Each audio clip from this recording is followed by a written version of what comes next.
Stand by for a brand new episode of All Things Good and Nerdy. Good morning, everyone, and welcome to episode 484 of the All Things Good and Nerdy podcast. This is recorded live on Sunday, May 1st, 2022. We are coming at you live from 3 different time zones we found out in the pre-show, and we'll explain why here in a few. I am Chris. Joining me, I have the usual band of misfits. We'll start first with Mr. Anthony Bachman. I'm a barbecue master. I have mastered the barbecue. What did you make to master said barbecue? I made burgers, dogs, and sausages on the first run. And they all turned out, and I cooked them all at the same time. Interesting. Very interesting. Also, coming at us from a different time zone, live from a convention that I don't remember the name of because I'm a terrible host, we have Willie Nelson. It's Harefoot Halfling Con. Well, I did just mention it very little to you. It's a Tolkon. Tolkon. I think it's called that for Tolkien Convention in Tulsa, Oklahoma. Oklahoma. I used to live there. What a So fun that means place. Oklahoma, where I don't remember the rest. Wait, that means it's full of Tolkien white guys. I mean, I'm here, aren't I? Yeah. Willie's That's the a epitome lot of Tolkien white of guys. the Tolkien white guy. Oh, the weebs are here, too. The weebs are here. Where are the weebs? So Willie, Willie's going to get deep in the weebs this weekend. I already am. So how is your convention experience? Now, don't take this the wrong way. I've never considered you much of a Tolkien fan. So when I heard that you were at a Tolkien convention, I was going, what is it that was the draw for Willie Nelson? Why are you there? What are you experiencing so far at this convention? So the one reason I'm here is because another podcast that I have enjoyed in the past, a friend of mine, they really attached to him after I showed them, and they were like, oh, they're doing their first ever live show at Tulkon in Tulsa, Oklahoma. So let's go. And I was like, you know what? Sure. Why not? And here I am. And I'm pretty much here for their live show, which was last night. So what the film reroll does is they use GURPS and they kind of play through an RPG settings of movies. So like it starts out the same way, but depending upon the roles and what the character would do to said roles, different things happen. Like they just for the live show last night, which I'm not even sure if it's going to go out. The recording for the microphone's kind of messed up a bit. Yeah. I said that's every fucking podcast. Yeah, they did the Star Wars where they go to Alderaan in the first Star Wars. You know, just the one called Star Wars. So A New Hope. I said Star Wars. Do I have to do it again for you? No, you're good. I get it. Star Wars. There it is. Third time's the charm. Just making sure. But yeah. It was fun. It was entertaining. That was they had a 2-hour limit, and they ran all the way to the end of it. They did do some Star Wars trivia. Like we all know what Jizz is, right? Yeah, the Jizz Whalers. They're the band. Yeah. Oh yeah. Someone definitely brought up Jizz Whalard. But yeah, that's what I'm here for. And yeah, pretty much ran into the film reroll guys a couple of times. They actually had a couple of panels. And I forgot. The woman who played Shiva in Mortal Kombat Annihilation was here, and I had no idea. So I was at a panel with her. Like that she was at, or like Or you who were she sitting next was. to her and realized she was an actress? Well, no, I didn't know that's who that was. Like she was like until I was already at the panel thing, and she came in and was like, "Oh, Like I played Shiva in Mortal Kombat, and I was like, oh, shit. All right. That's cool. I mean, some things. There's some things she said. I'm like, that can't. That doesn't sound right. Like she said there was supposed to be a fight scene between her and Reptile, and I was like wondering why would there be a fight scene between Shiva and Reptile in Mortal Kombat Annihilation? Weren't they on the same side technically? No, I but I would have mean- to have seen the movie to know. Reptile was a hired gun,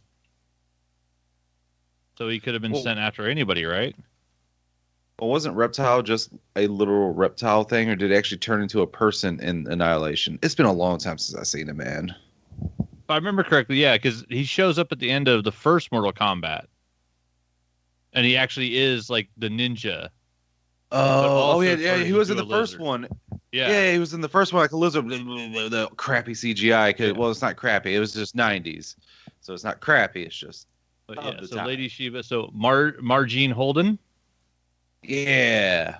yeah, actress and stunt woman and martial artist. Yeah, she was trying to say Wow. that Shiva Her- was a bigger character than she was. I was like, wait a second, was Shiva that big of a character?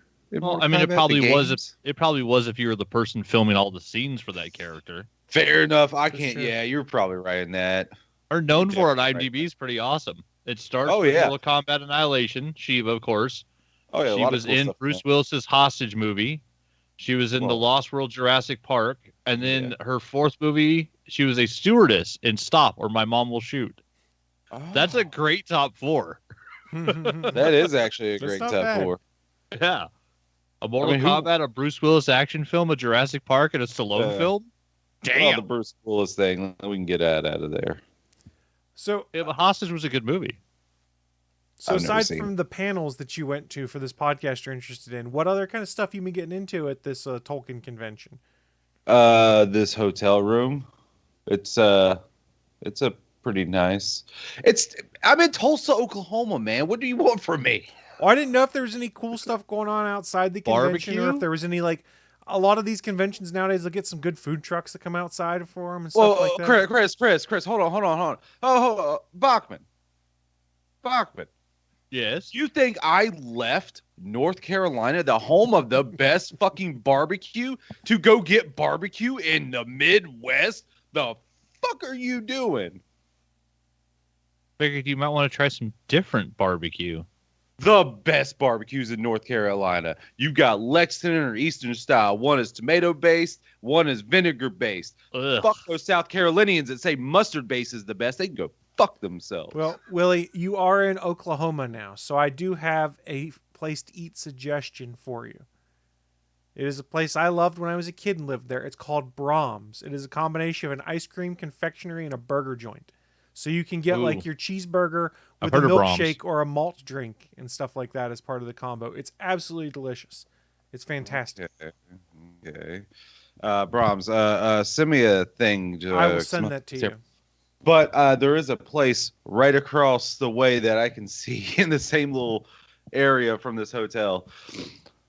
It's oh my god, it's so bad. I don't want to go there. It's called Mahogany Premium Steakhouse or something like that.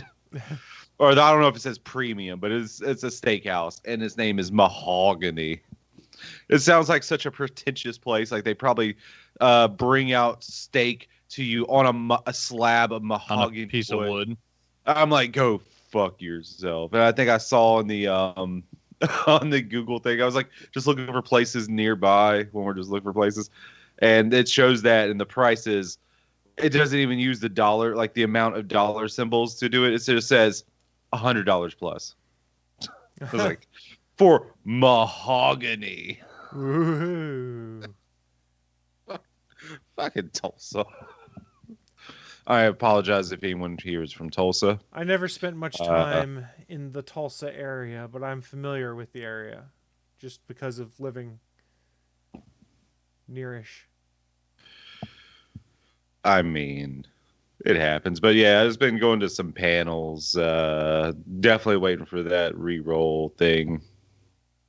And just been biding my time.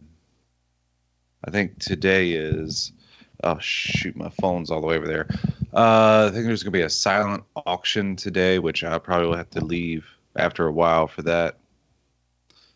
So this is only gonna be a half Willie show. Oh my. You don't get the full Monty. You have a Mahogany? Yeah, I see the steakhouse you're talking about. I pulled up where the convention was on the map just because I was curious what all was around you. Chris, are you trying to pull down a drone strike on me? Jesus. Tracked you. If I had that power, I wouldn't drone strike you with anything damaging. I'd like dump a bag of jelly on you or something. I would jam you. Waving at the Come on. window? You Are know you it'd be looking a at me bag now, of Chris? dicks. No, Willie would enjoy candy too much. I'm not going to give him. I mean, Fair I enough, do fair like enough. candy. That's yeah, I do like candy. Okay, Willie, so I checked. There is a variety of Brahms nearby from you. The closest is a 7-minute drive. Well, Chris, I bet just sent me a message to remind me of the name, not to look I up know, where they I was are just curious right to during see- the show. I was curious to see how practical it was for you because that's a place I used to love. I had all the trust in you. I figured it was gonna be fully practical. I haven't been to a All Brahms in the almost 20 years, though, so keep that in mind. Oh, wait, aren't you 19? How does that work out? Yeah, right. I wish. The You backstory. wish you were 19? Sometimes. I don't. Sometimes I realize that I'm much closer to 40 than I am to 30, especially when I start doing things and I get tired. I'm like, man, why am I so tired? I'm like, oh yeah, I'm old and I'm out of shape. It's a bad combination. Well, hell, Chris, I'm closer to 40 than I am to 30. What's your point? Okay, fair point. I mean, I'm in better shape than I was at 19. I don't care. I'm in the best Life's shape I've been better than since when I was at 30. 19. Like about 32 when I stopped working at the dojo. I'm in the best shape I've been since then. But I'm also also wearing now my- I got the arthritis. That'll do it. Yeah. Oh, I'll trade you. You can have the gout if I'll take the arthritis. No thanks. Pass. No, but it won't affect you all the time. No. I'll take the arthritis every morning. Wake up. I fill my coffee cup with hot coffee. I wrap my hand around my cup. I heat up my bones. And it works. See, that's why Every this day. coffee cup is great right here because it's got a battery in it and it stays heated. So it keeps the outside of the mug warm too. So you can just sit there and be Nice. like, oh my God, my hands, they're so warm now. I literally, most mornings, I come down in my robe while Jana's working, and I will, like, put wrestling or whatever else on TV, fill up my coffee cup, I put my hand goo on from the VA, and then just sit there and hold my coffee cup while I watch TV and heat up my hands. After about an hour of that, I'm good to go. What is wrong with you? I'm old. I'm brittle. He's punched a lot of mother effers, so his knuckles That's don't true. work so good no more. So That is true. It really is only these two fingers and these two fingers so far, which is shitty because that literally is what you're supposed to punch with. And so, like, make it a fist is still, yeah, you're not supposed to use your hip fist for Yeah. that. You're supposed to have those two This knuckles is- forward. this is how much I can close my middle finger right now. That's Yikes. just so you're always prepared to flip the bird. That's an adaptive so he can- response. No, I I guess guess as as knuckle much as bump I can somebody. do. Yeah, he's just ready to knuckle bump somebody. Whack. It, oh no, that fucking hurt like a motherfucker. Just push it off. don't Since tell I'm them not that. going to be here for that much, I do want to mention one thing Go for it. because I haven't been here for a while for different shit that's been happening. But I watched a movie that is kind of blew me away, if you will. Is this the Nick Cage one? No, I have not seen the unbearable weight of massive talent yet. I've heard it's really I good. thought do you'd wanna have been see it. day one at the theater to see that one. Listen. All right, to be 100% honest, I forgot the date I was supposed to drive. I mean, to you're Tulsa, our Nick Cage Oklahoma, fanboy until here. I was reminded the day before driving to Tulsa, Oklahoma. I'm not even talking about a full 24 hours. I'm talking about maybe like a 12-hour thing. And I was like, shit, I need to go get an oil change. Your cat's gonna be pissed at you when you get home. I took care of it. But no, I did see a movie. Was it 2 weeks ago? And I was blown away by it. I think I've already told you guys about it. I'm surprised you don't remember. but the Batman. I just watched it last weekend, actually. Oh I my have seen, god! I have seen. Was I the only one that watched it in the theater? Yeah, I don't go to Probably. theaters very much. Yeah. I was going to and just never happened. That's about it. I am vengeance. No. But that movie was damn good. If you have not watched it, if you're trying to say like, oh, I don't care about the Twilight, dude, go just shut up. Just shut up. Just go watch it. It's on HBO Max. A month after it was started being in theaters. 45 days. I mean, oh, it's 45 days. I thought it was like 45 1 days. month. No, they did a 45-day theatrical release before releasing on HBO Max. That's all right. I mean, the movie is fantastic. I probably wouldn't have saw it because I just kept forgetting about going to go see it in theaters. But I am happy I got to see it on HBO Max because that movie is amazing. It is a 5-act movie that I think trims out a lot of the fat and it's just story. I think they And could have bad. trimmed more out of it and made it a slightly shorter movie, and it probably would have been better. But No. You're wrong. The last word is used and be better. Go, shut up, Chris. It wouldn't be better. It'd just be different. I kind of felt it was. 20 minutes could have gone the editing floor without losing anything in that movie, and it All would have right, been guys, better. Shut up. Don't get me wrong. You're ruining my dick sucking of the movie. I here. enjoyed the Ruining movie, it. but it was certainly a bit of a bloated movie, for lack of a better What? term. Yeah. I It would feels not a say little bloated. director's cut-ish. It feels a little director's I cut-ish. like that. Well, that's All good, right. and there's nothing wrong with that, and Yeah. we're allowed to have And I- different opinions there. I know I'm angry at the word bloated because I don't agree with the word bloated. Would you rather I say the plot is overfilled? The story is overfilled. There's too No, much. no, to you try gotta to my do? use tacos. The guy that used to write, he's got the book on all movies. Shit. The Leonard Maltin game. It suffers from Leonard- over length. That's like one of his number one descriptions of films. Is it suffers from over length. Jesus, did you ever watch the Justice League Snyder cut? Oh, I don't think he God. would ever Well, he probably would. Actually, if he's smart, he forced someone on his staff to watch that. I mean, I enjoyed it. Yeah, I enjoyed that cut more than the theatrical cut. So there you go. are parts of it that are better. Yeah, because it's a better movie. That's why. Duh. I just Mhm. said that. Better movie is subjective. There are parts of it that were done better. But the better movie is The Batman. Oh, for sure. The Yes. Batman beats everything Snyder did. There's a in reason. DC. There's a reason why they already greenlit a sequel and are bringing back pretty much everyone. Yes. Oh yes. I hope it's good. Give me Yeah. this. Give me the same type of movie. Well, plus Give we me the supposedly have same feel, the same tone. a Gotham-based possible cop drama in that universe coming, yeah. and a I don't- Penguin show. Yeah, I don't care about any of those. Surprisingly, I don't know why. I do. Dude, I just Colin want more Farrell. movie. Colin Farrell is that Penguin? You give me a Oh. TV show with him? I will watch that every fucking day. It's coming to HBO Max unless the Discovery Yeah, folks you're cancel probably it. right. Dude is there. It's so funny because when I rewatched it, there's a couple moments where you can see Colin Farrell kind of through the makeup where he's just acting his ass off, but like 99% of that, it's just he's fucking unrecognizable. Like he's amazing as that character.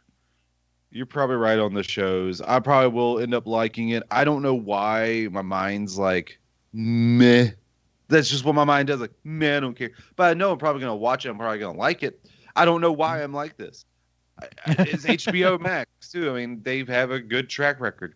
Well, Because I'm still looking for the here's- Except Last for of the Us Matrix. here's the problem, though. show. They Is didn't that make the Matrix. Warner Media just got bought by Discovery, and they pretty much went and canceled all of the television shows that weren't reality shows that were on TBS and TNT and things like that. So they're cutting a bunch of projects that Yeah, haven't but actually started or even have started. So we're not sure. I don't think they would cancel this. It'd be dumb, but we can't guarantee that they won't. If there's one guarantee for any company that buys Warner Brothers is you don't cancel Batman. Discovery's Anything not Batman. smart, man.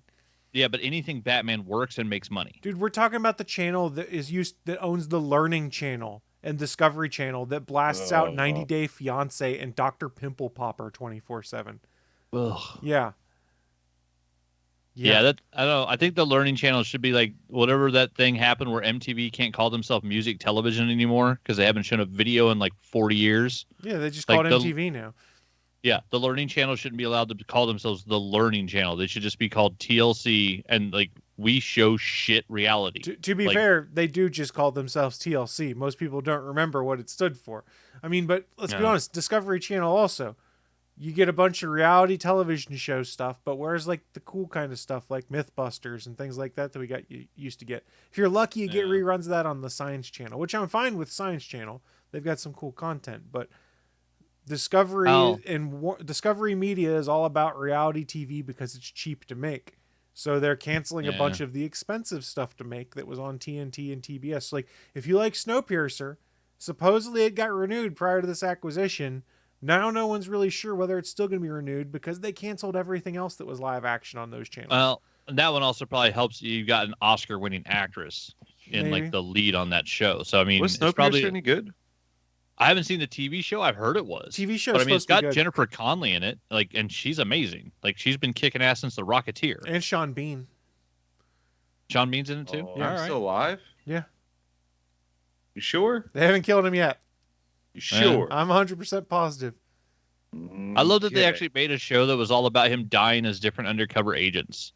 It's like it was basically the Kill Sean Bean show. He's like, all I ever do is die in movies. Let's make a whole show about me dying. I watched like the first 6 episodes of that show. It was actually kind of cool. Yeah, so that acquisition is going to be interesting. Plus, there's also the matter of they now have 2 different streaming apps, and what are they going to do? Jam them together, keep them separate, and if they jam them together, how much more are they going to charge me to keep my HBO Max content when I give zero craps about all of the stuff on TLC/Discovery? Yeah. Hey, Sesame Street is on there. That's an HBO Max thing, not a Discovery TLC thing. Yeah. Fair enough. Wow, this Wi-Fi is going in and out. But very fast. It's weird. I don't know. I'm very curious to see what happens with the whole Discovery owning Warner Media thing now, mostly because it impacts what happens with AEW stuff when their contract's up in 2023. If they consider it a sport, they've been keeping all of the sports and have done nothing to get rid of that because sports bring in money. So if they consider professional wrestling a sport product versus a television product, well, then you know who you need to have talk to him. It's not a sport. Jericho and the Jericho Appreciation Society, because they are sports entertainers. It's sports entertainment. Oh, that's what I was getting. Well, no, the JAS, that is their new angle, is that they're not wrestlers. They're sports entertainers. Yeah, their whole gimmick is they're not wrestlers. Yeah. Which I agree for the at least 2 people in that crew that I don't think they're wrestlers. I don't know who the fuck Daniel Garcia is. He looks like some kid stealing Slurpees down at my local 7-Eleven. He's actually a really good technical wrestler. They're trying to get him time on the microphone and make him the next Sammy Guevara, but that's neither here nor there. Willie's like, I don't care about this shit. Him and who's the chubby guy from 2.0? Because he just looks like that's Daddy Magic Matt Menard. That I don't know. His face bugs me. He hasn't lost his baby fat. He looks like he's 35. Okay. Well, Willie's got to run, everyone. So, Willie, thank you for joining us from the Tolkien Convention. We hope you have fun. Don't punch any weebs too hard today. Don't tell me I live my goddamn life. Go step on a hobbit. If you do punch any, make sure you capture it on either Instagram or Twitter so that we can view it. Fair. Willie's old enough to not videotape crimes. Not the ones you commit, anyways. I don't know about that. I don't know about that. I mean, I haven't seen him, show the internet a crime he's committed yet. Hopefully he remains smart enough to not do that. Knock on wood. That's what I'm doing right now. You just can't hear me. There you go. So Willie, we're glad that Willie could join us. He will be back next week for our regular show. If you want to have some fun, mess with him, tweet him, and ask him all about the hobbits at the Tolkien Convention. And the weebs. I brought up, that's what I forgot to do. I had the website up, and then I closed it by accident to see what kind of stuff was going on. Oh, at the Tolkien Convention? Yes, I didn't even know they had conventions for Tolkien, which makes sense. Surprise me. Yeah, I mean, it is fairly big. It is the Tulkon, Tulsa's Fantasy and Science Fiction Convention. So it's not just Tolkien stuff. It's also broadened out to fantasy and sci-fi. I'm curious, what kind of stuff do they have going on at this convention that Willie could be getting into? Let's bring up their program. It doesn't tell me a whole bunch of what's going on other than saying there's open gaming, open registration. There's an outdoor part of it. They're doing stuff outside. That's not bad. That could be fun. There's a costume contest. There's panels on tabletop gaming. 2021 review of sci-fi, fantasy, and film and TV. That's kind of cool. 50 years of the Star Trek franchise. Spread out across 3 days, it looks like. 2 or 3 days. Damn. Panel. That's kind of cool. There's some cool stuff. There's open board gaming, D&D, video gaming. Well, you could get into some shenanigans, I bet. Yeah. It is funny that they're just doing a bunch of Star Trek stuff at a Tolkien convention. Well, I mean, Willie had mentioned kind of in our text messaging stuff that they were doing stuff outside that looked like the Renaissance Fair. So the old gag is if they're doing like a Renaissance Fair, you show up in your Starfleet uniform and go around with your tricorder being confused about this lesser civilization that you've been transported into. I'm sure someone was doing that. I don't know. I've always wanted to be the guy at that point that's like dressed up as some barbarian eating a turkey leg that comes over and clubs the dude on the away team in the back of the head. Okay, there's that too. That could be fun. I don't know what this red shirt is, but it looks like you want to die, Pipsqueak. I don't recognize most of the folks that are on their guest list, but I'm also not huge into fantasy books and series and stuff like that, or Tolkien for that matter. I mean, it seems like it'd be like a big like Terry Brooks audience, like a lot of Piers Anthony. Yeah, and I'm not saying that to take a shot at it. Yeah. It's just this isn't something I would normally looked at, and the only reason I am is because Willie's there now. Illustrators. Yeah, I'm more in the comic convention side of things. A couple different cosplayers and stuff. That's cool. They get some interesting stuff going on. Nice. Yeah, so if you're in Tulsa, Oklahoma, you should go check out Tulkon and go say hi to Willie Nelson while you're there. Our Willie Nelson, not the Willie Nelson, by the way. Pet yourself a hairfoot halfling. Or do that too. That said, Willie's out of here. We've got a few other things to do. Let's roll on in to our news of the week. Live from the ATGN studios on the internet, it's the news of the week.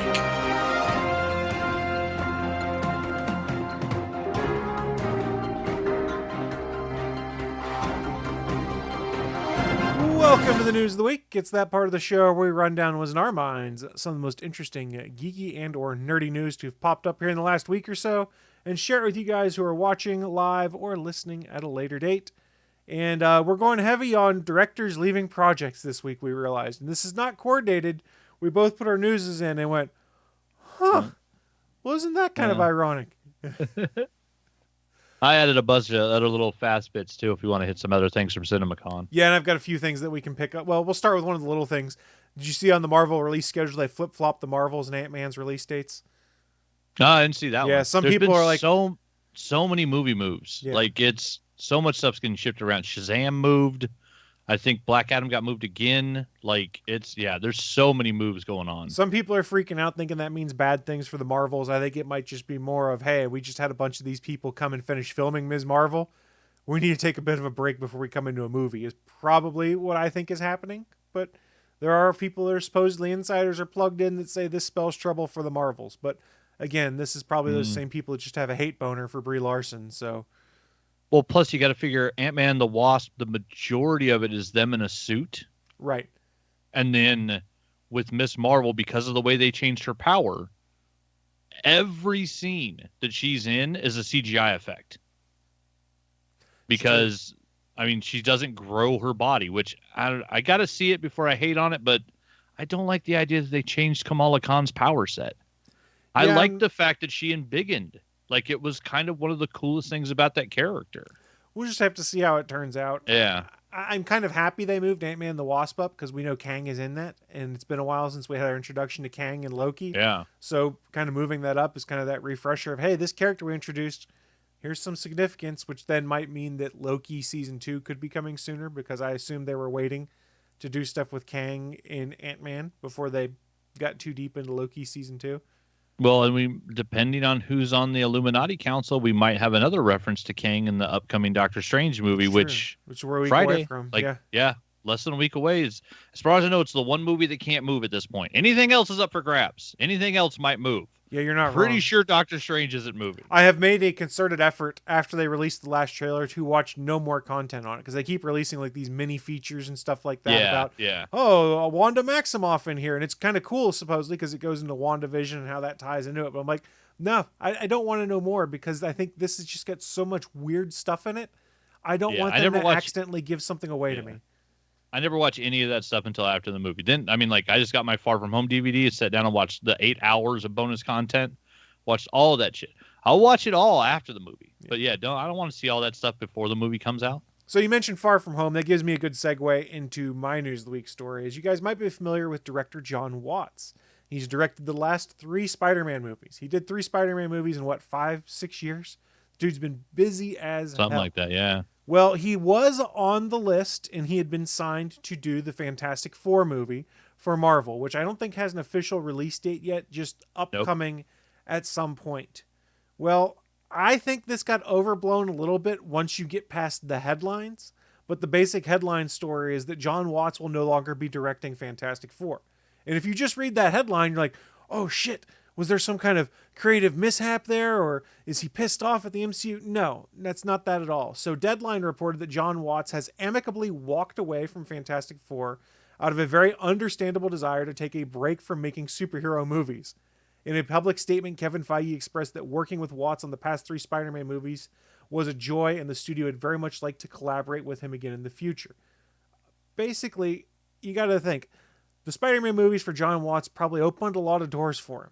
He probably had a lot of fun with the cast and crew because a lot of those same cast carried over from that first Spider-Man movie all the way through to the 3rd one.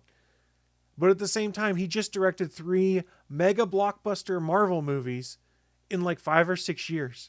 The dude's probably I just need to take a breath. I need to take a break. And the thought 4 years, 2017 to 2021, he got all 3 of those movies done. Wow, that's crazy. So the thought of doing the Fantastic Four, while I think he would have done a really good job of it, there's probably a part of him that's going, holy crap, I don't know if I can keep doing this, just because it's probably exhausting. Even if you love the job, it's probably exhausting. I mean, we saw the Russos kind of hint at that when it came from doing Captain America and the Winter Soldier to going into Infinity War to doing Endgame. They basically did 4 movies in the same span of time, and at the end, you could just tell they're like, nah, man, we need a break.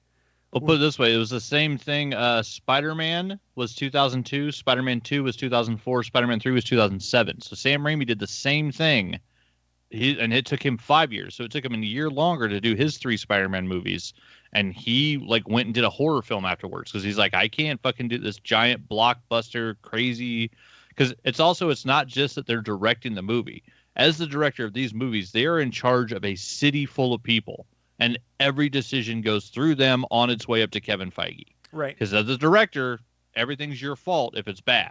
Well, and if you believe rumors right now, supposedly they're at a retreat right now, Feige and the writers plotting out the next 10 years of the MCU. I've seen that reported a few places online. So there's a lot of planning going on. That being said, we should also keep in mind, Fantastic Four still has no release date.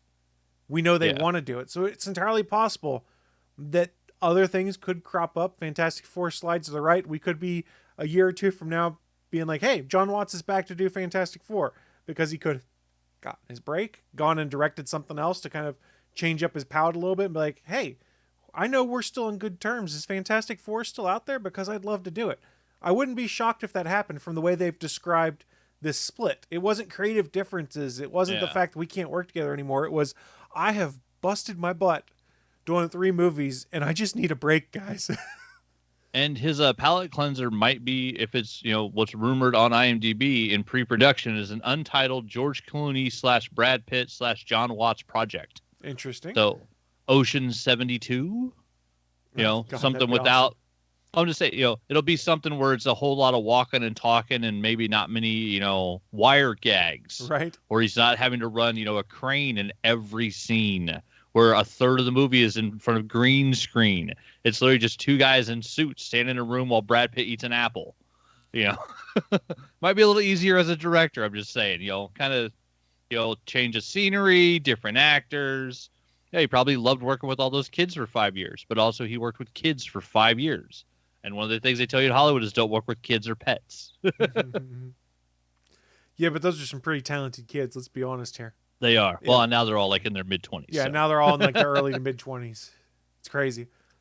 Yeah, so I think that there was some headline overhyping that went on, and once you read this, you went, "Oh no, this totally makes sense." Because again, there's certain elements of nerd society / geek society that want to paint this as, "Oh, Marvel sucks. They're losing their handhold on things. They lost their director." They lost their director because he's like, "Hey, we've made too much money, and this has been too much stuff that's been going on, and I need a break." I don't know if that's necessarily a bad thing. Yeah, and there's nothing on IMDb about the Marvel Fantastic Four, other than it is there's one writer credit on it right now, Stan Lee. That's fair. Yeah, that's the one thing that won't change. Stan's going to get his writing credit. Everything else, there's nothing else listed on the IMDb for the Fantastic Four movie. Because all we got the the four, like the blue four and a poster. Like that's it. They released an image. Like we know they want to do it, but yeah, it's literally at this point it's the want stage. I doubt they even have a script going. Right. I mean, the real question that a lot of us fans have is what's going to come first, the mutants or the Fantastic Four? Yeah. And Which, I think Doctor Strange maybe could answer some of those questions depending. I think Doctor Strange can answer a lot of those questions. Well, Well, and and now tease a lot of it. Well, with Spider-Man Into the Spider-Verse and with Spider-Man No Way Home, going into Doctor Strange in the Multiverse of Madness, we're now going to be in the third movie that deals with the multiversal aspect of comics. The fact that if you can think of it, it exists out there somewhere, which is the way Dan Slott, invented the Spider-Verse. He's like, if there's a Peter Parker you can think of, if there's a Spider-Man you can think of, that character exists. He may not show up in this book or the movie, but that character does exist. Every version of Spider-Man exists. They're all out there. Don't forget Spiders Man. Yeah, Spiders Man, Spider-Ham. Yep. Like there's all the spiders. So yeah, I mean the fact that like they've now in cartoon form and in live action form, they've introduced the general audience to what comic book fans have been, down with forever, the idea of a multiverse. You crack one little thing in the multiverse and bam, all of a sudden there's, 6 million mutants on planet Earth. Like, it won't be that hard for them to move forward adding mutants in once you basically mess with the multiverse. Right. Oh, and I saw this. I couldn't confirm it. I just saw a couple places saying it on Twitter. I just hope it's true, so I'll bring it up. Supposedly, Taran Egerton is in advanced negotiations to play Wolverine. I know, and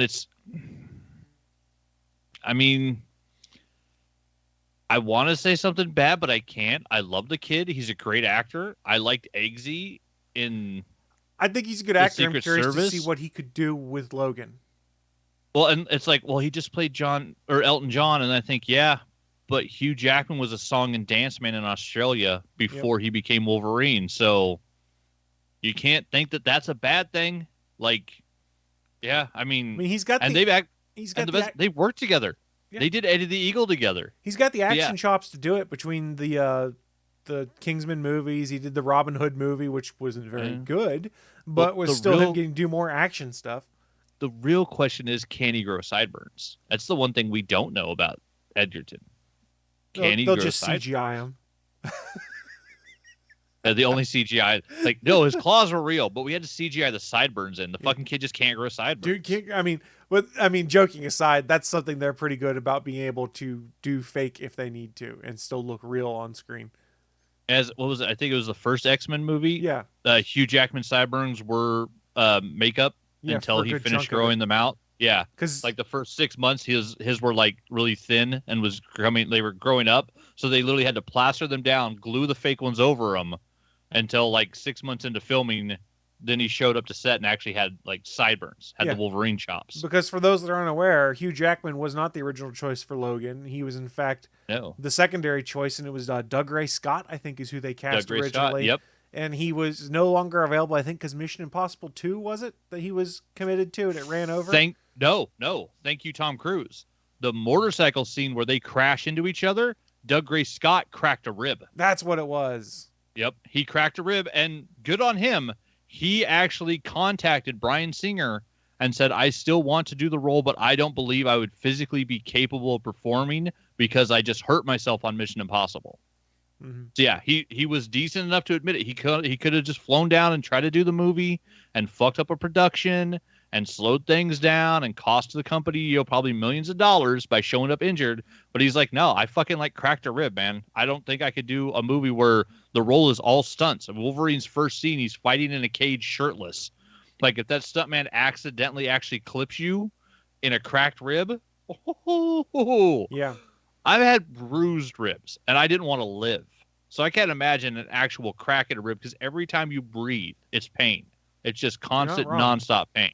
Yeah, so he got hurt on, I believe in a scene with Tom Cruise, and yeah, he pulled himself out of the movie. God, there has to be a part of him that looks back at that now and goes, well, shit. He was the bad guy in a Mission Impossible film after doing, was it Ever After with Drew Barrymore, where he was Prince Charming. So his star was going up, and then it just, I'm not even sure Doug what Gray he's been Scott done lately. Kind of disappeared after that. Yeah, I bet he wonders, if I'd have taken Wolverine, would I be like Hugh Jackman? Would I be one of the biggest actors in the world right now? Or would have disappeared after the first X-Men movie? And they have a very different look to him too. Wolverine would have looked very different if it was Doug Gray Scott. I didn't even realize that he was in Batwoman.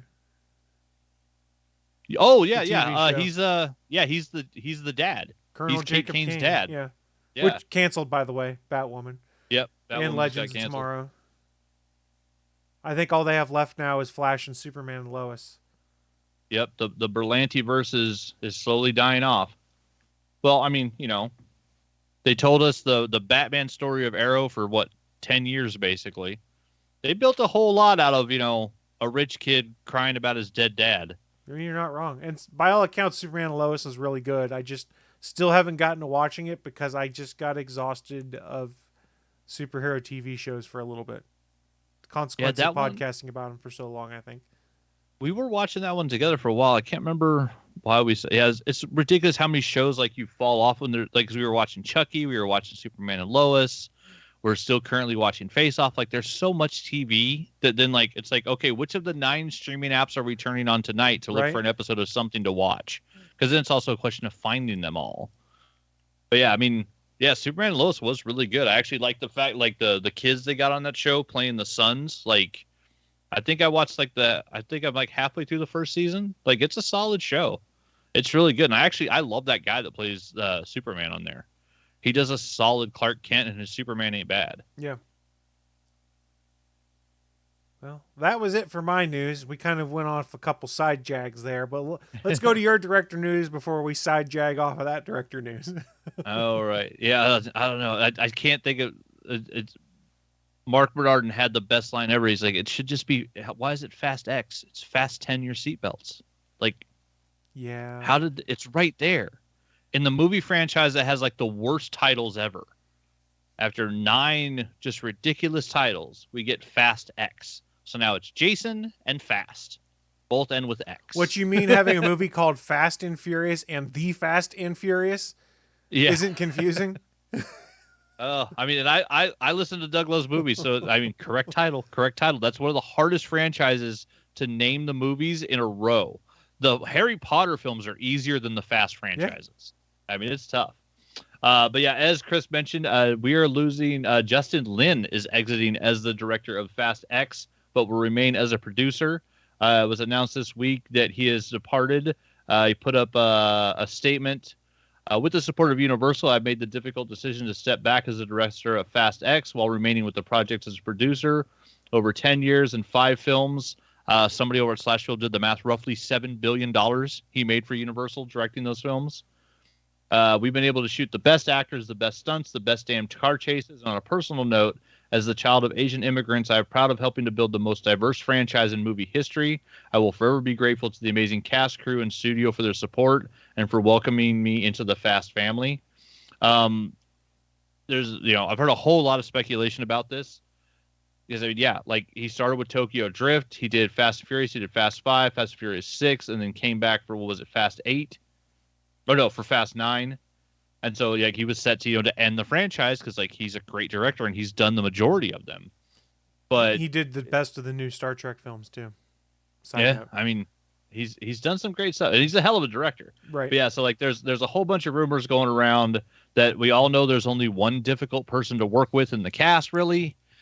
But they're just saying creative differences. It's that's the catch-all phrase. But here's the other thing. John Watts leaves at Fantastic Four. That movie isn't in production. It's not even in pre-production. They're not doing a fucking thing other than, hey, this is something we want to do down the road. Universal is currently filming Fast X. They have actors on set. They have a second unit that is now trying to film whatever they can while they're losing about $1 million a day while they look for a director that can work with that cast and supposedly one possibly tough to work with actor and make while the they can 10th work movie. so they can work with that family. Yeah. Yeah. So, I mean, yeah, this one's slightly bigger because, yeah, this isn't someone stepping down from a job that hasn't started. They're filming. Like, this movie is happening right now. And the director's like, yeah, no, fuck this. I'm out. So, whatever happened on set, I mean, it'll come out at some point. We're going to get, the tell-all book about the 10 Fast and Furious movies and all the behind-the-scenes shit. But whatever it is, it must have been pretty damn bad to step away from $1 billion franchise and for the company who you've directed 5 movies for to be like, yeah, let's let the director leave because we can't piss off this other person. So, yeah, so it's bad news. It's bad news for the Fast franchise because also, I mean, Justin Lin's just a great director. He makes incredibly great, fun to watch action films. So, I mean, hopefully they can get somebody slotted in there fast because, I mean, they're just bleed funny at this point. I see what you did there. I literally didn't even do that one on purpose. But, I mean, come on. Fast 10 your seatbelt, y'all. Mark Bernardin nailed it. Fast X, really? You're Jason now? So I did kind of enjoy some of the folks that took like a previous Instagram live, I think that Vin Diesel had done. And they went, hey, you guys notice how Justin Lin is there in the background? You notice how Justin Lin, when things keep getting tossed to him to talk about, looks like he's a hostage? Maybe this was a sign. Maybe. Because he does not look super comfortable with a lot of the stuff I was seeing out of that Instagram live video that Vin Diesel had put up. So I was like, yeah, maybe he was just like, yeah, we can't get on the same page on this, and I'm not sure how to broach it. And was eventually just like, I'm out. I got other stuff I can do. I've done enough other stuff. My career can take me saying I don't want to do this, and I can move on to something I'm gonna have more fun with. And personally, I keep hoping he's going back for Star Trek 4. Because they keep talking about wanting to do a new Star Trek film, and supposedly everyone's on board. Bring Justin Lin back for Star Trek 4, whatever we call it. It won't be Beyond, but because I honestly thought his was the best of the new Trek films. Trying to remember, I think I've seen them all. Which this is the one with the Beastie Boys being classical music. Oh, okay, yeah. Okay, Yeah. I was like, wait, which one was the one that With he did? Idris Elba as the bad guy. Idris. Okay, Yeah. yeah, because that's the one after Benedict Cumberbatch is Khan, right? Yeah. Okay, I was like, wait, I saw that, right? I'm pretty sure I saw that. It was the one where they destroyed the Enterprise in the first 40 minutes of the movie. yeah, which is like, oh, we're just gonna crash the. We don't need the ship. We don't need whatever. the ship. Fuck it. Yeah, and then we're gonna go get like the world's most handsome man and cover him in alien prosthetics. Chris Pine wasn't in Oh, no, I'm just kidding.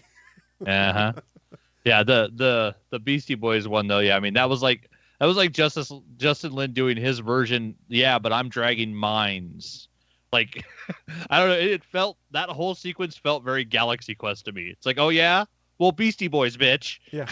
Well, I just like how it was the strangest thing to win. That movie did such a good job of tying together stuff from the continuities too, because without going too deep into Star Trek continuities, is the reboot that took place means everything the original series forward has changed. So like they took elements of Star Trek Enterprise and had it in Star Trek Beyond, and it worked.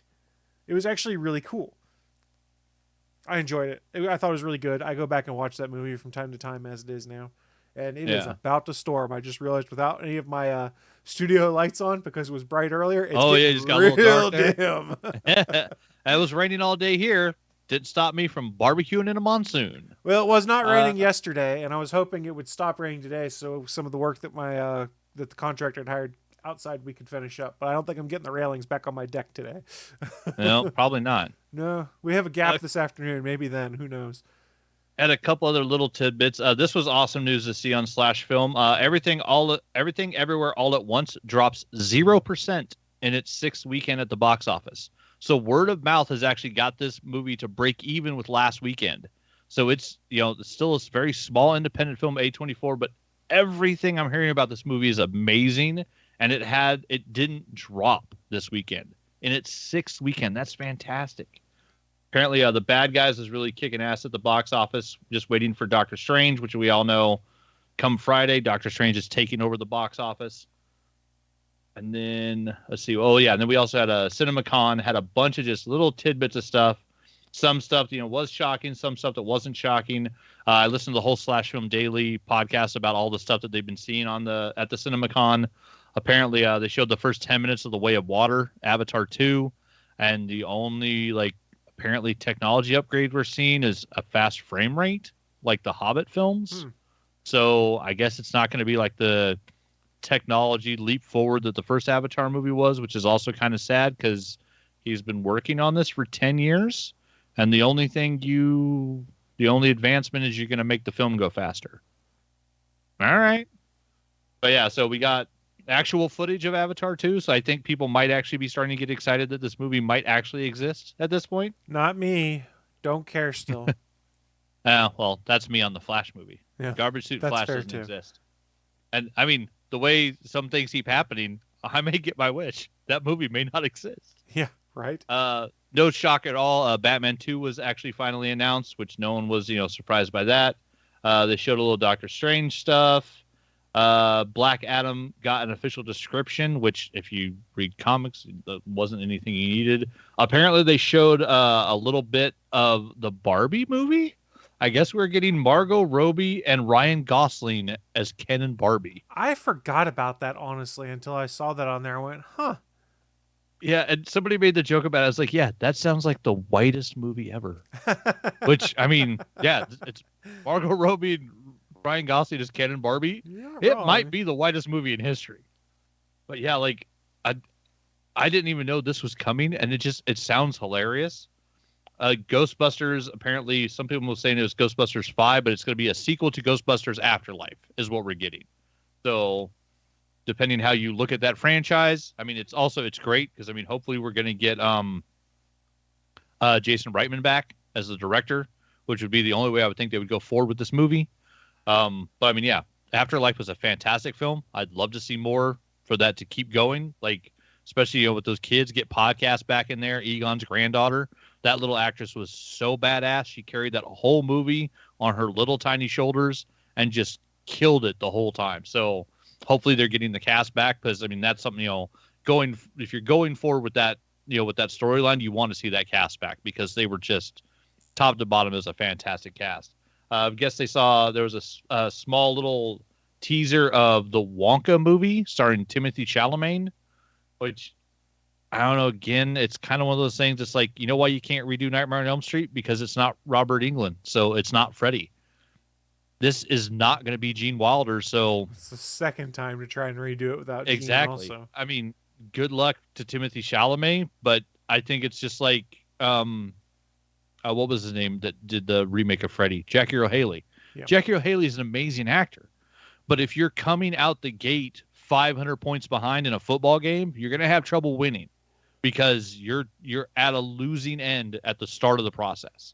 And Timothée Chalamet, he's a good actor. He's a great actor. I don't know if he's great enough to try to fill the shoes of Gene Wilder, which it's one of those roles that one person did it so perfectly that maybe nobody else can ever do it again.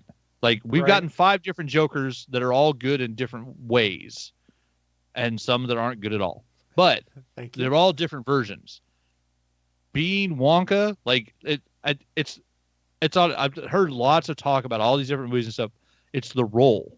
When he walks up to camera and falls down and then tucks into a somersault, and you realize that from that point forward, you can't trust anything that Willy Wonka does or says. Because the very first thing he does is a trick on the kids. Yep. Gene Wilder nailed it. He was perfect.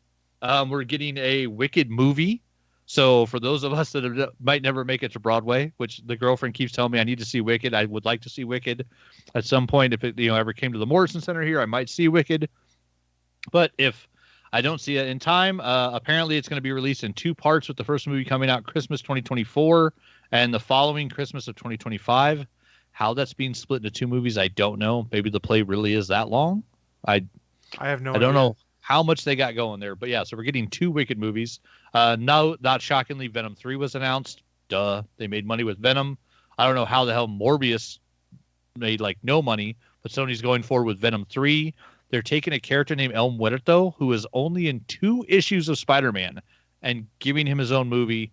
And apparently it's starring I'm not sure about the ethnicity. I believe it's a Puerto Rican rapper named Bad Bunny.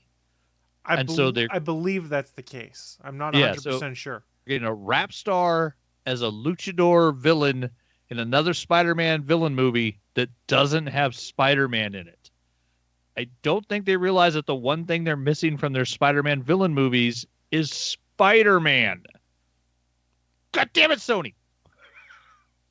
I mean, I want to see Kraven the Hunter as a film too, but I want to see him trying to hunt Spider-Man.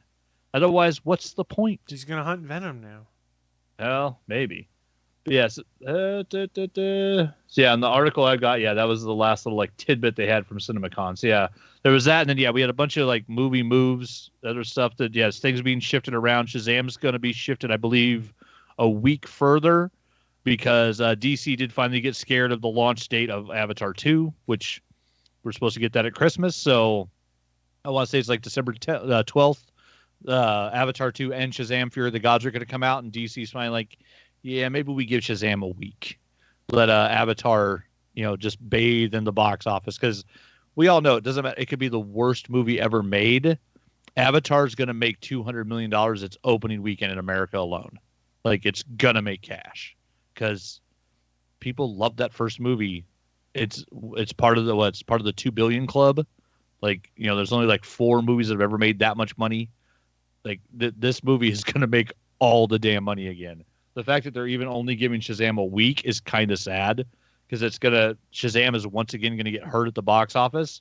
And I think the first Shazam movie is the best DC movie they've done in the modern age. I don't think you're wrong. Definitely in this century. Because that takes out, if you take out Batman 89 and Superman 78, Shazam's the best DC movie in this century. I will stand by that.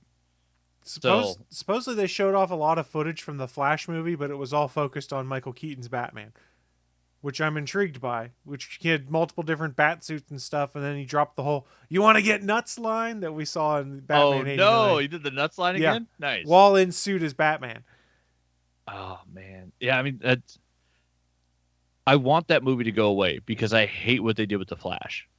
But then that would mean we lose the Michael Keaton Batman stuff. And I don't know if I hate it that much. How about we just cut the Michael Keaton Batman stuff and make a new Michael Keaton Batman movie out of it? Take the Michael Keaton Batman stuff and use it all for filler for the Batgirl movie.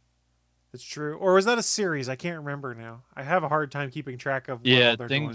Things keep switching. I think Batgirl might be a series. I'm not sure. But what I keep hearing is that it's supposedly going to be basically Batman Beyond, but with the character of Batgirl instead of Terry McGinnis, where we're going to get old man Batman, which how can that not be Michael Keaton at this point? He's the right age, and we've seen him as the Vulture. He's perfect. Yeah. That scene where he runs into the gang and they're like, "What are you going to do, old man? We're the Jokers." And then Bruce just looks at him and is like, "Oh, really?" I want to see Michael Keaton do that scene where he beats the shit out of 10 teenagers. That would just be so cool. I really just want to see a live screen adaptation of Terry McGinnis, and I just don't think it's ever going to happen at this point, which is bumming me out a little bit. Sadly, yeah. I mean, that part is sad. But that's also I'm a huge fan of Wally West. They took a lot of Wally West character and put that in the Barry Allen on TV, and that's one of the reasons I love Grant Gustin. Because let's be honest, if you're not a fan of the comics, Barry Allen is what J. Jonah Jameson used to call a milksop. He is a boring-ass piece of white bread. Barry Allen in the comics, for the majority of the comics run, has been one of the most boring characters of all time.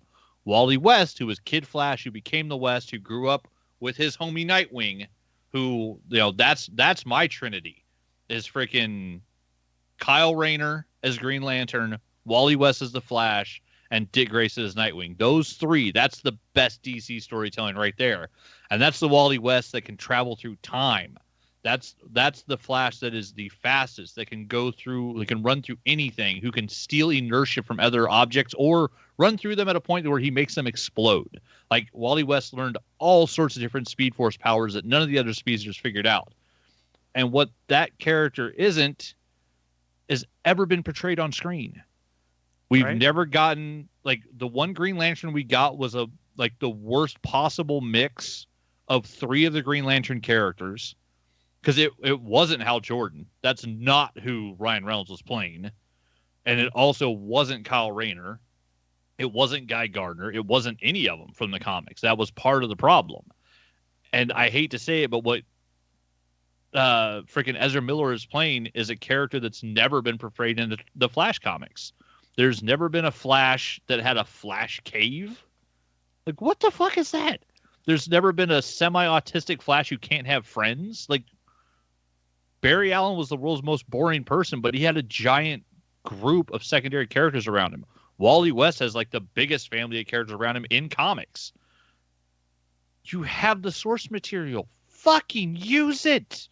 Just give me a good Wally West. Go find some kid with red hair. Put him in a Flash suit that doesn't look like it's made out of garbage.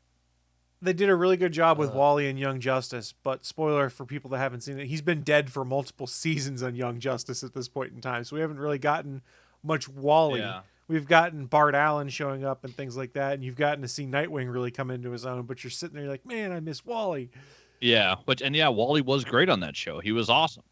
Because, Wally was always, he was kind of like, when he was originally written, Wally was kind of the Spider-Man, like, Joker character for the comics. Like, he would tell jokes at super speed and just mess with people.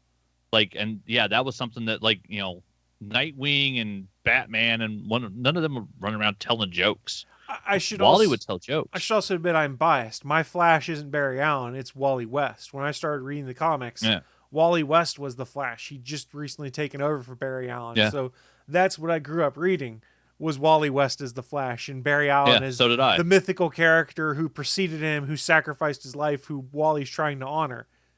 Well, yeah, and that was the other thing, too, is like Barry Allen used to be that great, he was the great golden age character because he sacrificed himself for the Crisis to save the Infinite Earths so that everybody didn't die on the treadmill, which they did great in the freaking Berlanti-verse. Because it gave John Wesley Shipp this amazing shot to save Grant and be the sacrifice. It's like, oh, he gets to be the guy. That was so good. But yeah, I mean, Barry was better when he was dead. Well, and part of what because Wally's the best Flash. Part of what was compelling is that they left him dead for so long. Is that it took them years to bring him back, and then they teased us with his return at one point. Mark Waid wrote a book series. I want to say it was like 93 or 94. That was the return of Barry Allen. Where like he came back and it wasn't actually him, we find out. It was Professor Zoom who was coming back pretending to be Barry because he had a psychotic break. Then he realized who he was and decided he was just going to ruin the legacy of the Flash. It was a fantastic story, and it was all about how Wally didn't feel he could live up to that role, especially now that Barry's back. So he felt inferior because he was never as fast as Barry. He's never been quite as good. And now Barry's back and he's like, well, what do I do?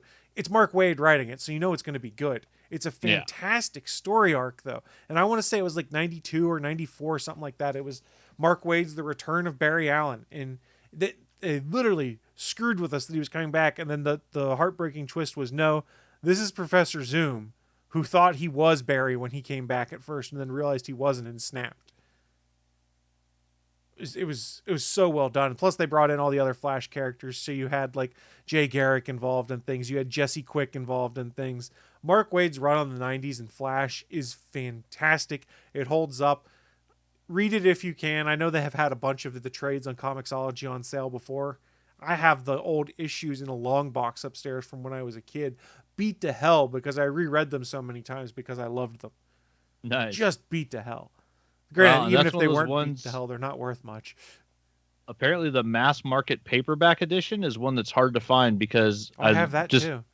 Well, I Googled it on Amazon, and so the regular paperback edition is $30, but the mass market version is $142. So Yeah, buy it apparently that's one of digitally. those. Yeah, I would say it's one of those books that is just apparently hard to find. They don't print them Yeah, and very it's weird much. too because like I Googled it, I clicked on the first reference to it, which is Amazon, and on the screen here, what it doesn't give me is a button to click to go look at this on Comixology. Amazon, get your shit together. You bought the best comics app in the world and you're fucking it up. I can't Yeah, even 'cause- find a link to it on the comics. I mean, there should be an option where like the option is, it's Flash semicolon the Return of Barry Allen paperback, July 1st, 1996. See all formats and editions. It has paperback and mass market paperback. Right next to that should be a button that says Comixology Digital Edition, to where when you click on it, it opens up Comixology and says, "Hey, would you like this for $9.99?" Like, how have they not done that yet? It's $5.48 Kindle edition. It says. Oh wait, $9.99. I have credits evidently to use, so it's $9.99. Okay. It's Flash by Mark Waid, Book 2 is what it's called, I think. Yeah, it's weird. I mean, how is that not? I mean, when you look up something on Amazon and it's a book and you have all the different versions, how is that third digital version not right here with a button I can click on? And here's the kicker: if I pull it up via the Comixology store, it shows me $9.99 Kindle Comixology, and then has paperback $30.99 as a button next to it. So it could be just based off the different versions or variants of that's been printed that it gets listed differently. I'm not sure. Maybe. And it's so weird. And oh god, they still haven't fixed the library, and the Comixology app is still awful. Like, it's so awful. Of course, that issue isn't available in Kindle Unlimited either. Bastards. No, of course not. But yeah, nothing is marked as new until you start downloading it. So where it used to be where Wednesdays, you open up your iPad, all of your titles that are new jump to the top and start auto downloading. Now in Amazon, I think if I remember correctly, the last time I looked at it, the title, like if I have a new issue of Shang-Chi, the pile of my Shang-Chi comics that it says, like 14 issues on it will jump to the top. But I don't know if that's because I don't see it move. It's already at the top. So I don't know if that's because that's the last comic I just read, or if because when I open that pile of books, there'll be a new one in there that's not marked as new yet. But when I touch it to download it, it'll mark it as new. That's weird. At that point, there's no point in marking it as new because I already had to touch it. I already had to start downloading it. Yeah, the fact that they took the best comic app in the world and try to cram it into their Kindle was just awful. Okay, so I understand the Fucking distinction. up, Amazon. I understand the distinction they're making why you didn't find a buy on Kindle button. Because there was a trade paperback that was published in the past that was just called Flash, The Return of Barry Allen. Then this was later republished as Flash Volume 2 of the Mark Waid stuff. So they're technically two different books. So it's two even different though it's the versions of same it? content, I think.